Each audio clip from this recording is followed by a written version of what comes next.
एक पिछले 10 साल में नैरेटिव बन चुका था कि विकसित भारत हो रहा है, लेकिन विकास सिर्फ भाजपा के दोस्तों का होता है, उनके कॉन्ट्रैक्टर का होता है, ना लोगों का कभी हुआ है। आज आप देख रहे हो 600 पदों के लिए, 600 जॉब अपॉर्चुनिटीज के लिए 25,000 लोग मुंबई में आ चुके थे एयर इंडिया के लिए। ऐसे ही मुझे लगता है पिछले हफ्ते में गुजरात में एक अलग कंपनी के लिए हुआ।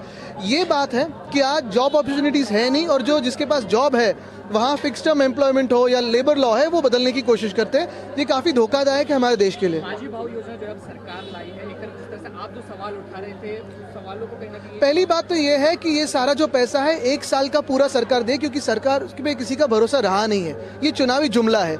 दूसरी बात है, ये उनके सिर्फ स्टाइपेंड जो है वो सिर्फ और सिर्फ जो स्किल डेवलपमेंट के बच्चे हैं उनके लिए जाने वाला है। तीसरी बात यही होगी कि आज अगर आपने देखा होगा, सबसे अहम चीज है कि आशा वर्कर्स है, आंगनवाड़ी सेविका है, उनको भी दे। ओल्ड पेंशन वर्कर्स है, उनकी बात करें।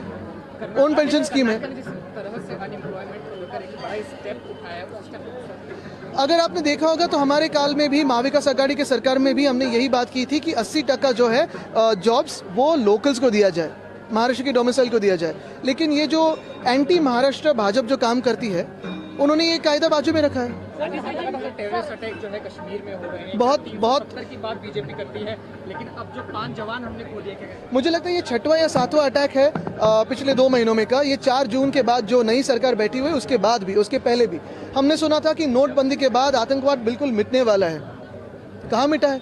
एक स्ट्रांग नेता मिला है देश को तो आतंकवाद मिट जाएगा। स्ट्रांग नेता ने 10 साल तो राज किया है, लेकिन मिटा नहीं है।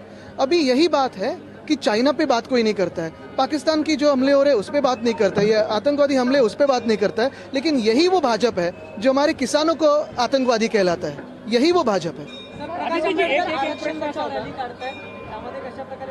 नाही, आता आपल्याकडून ऐकलं, थोडं माहिती घेऊ द्या।